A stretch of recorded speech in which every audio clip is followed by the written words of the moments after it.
সবকিছু প্রমাণ হওয়া সত্ত্বেও কেন আসামি দর্শক সে এখনো পর্যন্ত মানে নিঃশ্বাস নিচ্ছে?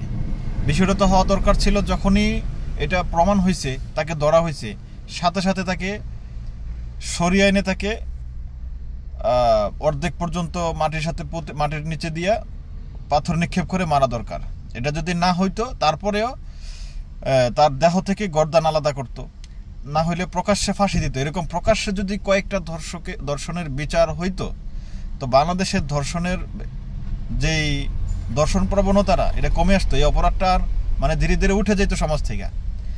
যে আইনটা আছে বাংলাদেশে ধর্ষণের, আইন উপদেষ্টা বললো যে 90 দিনের ভিতরে বিচার শেষ করতে হবে। এই যে 90 দিন আপনি সময় দিচ্ছেন, এই 90 দিনের ভিতরেই মানে সমস্যা হয়ে যায়। কীরকম? এই যে একটা সময় পাইছে, এখন 3 দিন আগে যেই আসিয়া নামের মেয়েটা ধর্ষণ হওয়ার পরে প্রথম দিন যেভাবে আলোচনা হয়েছিল, আজকে তার থেকে কমে আসছে।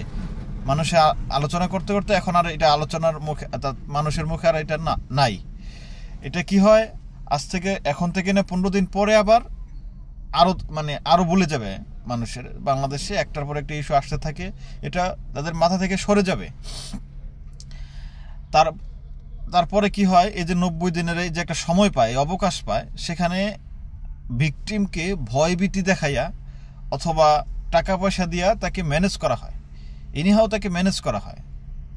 আর যদি রাজনৈতিক শক্তি থাকে তাহলে তো কোনো কথাই নাই। এই যে এটার হওয়ার কারণটা হয়েছে গিয়া শুধুমাত্র আইনি প্রক্রিয়া যাওয়ার কারণে। এই যে আইনি প্রক্রিয়া একটা সময় আছে, এই সময়টা দেওয়ার কারণে।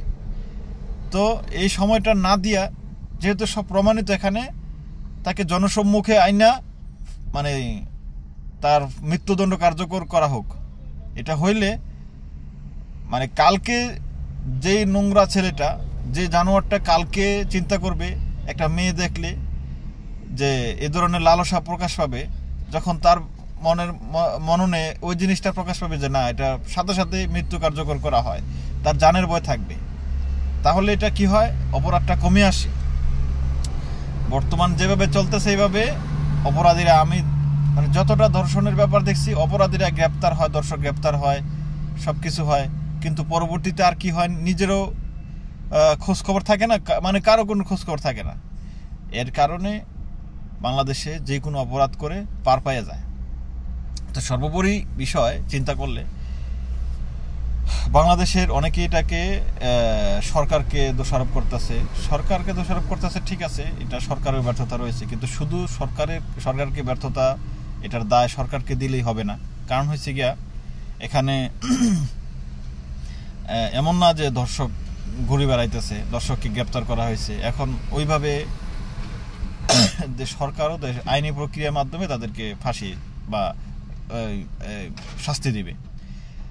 তো জনগণকে ফুলে উঠতে হবে, ফেসে উঠতে হবে যে না, দর্শকের বিচার তাৎক্ষণিক হওয়া দরকার। তো এভাবে যদি হয় তাহলে আমার মনে হয় ধর্ষণের বিষয়টা কমে আসবে। ভালো থাকবেন।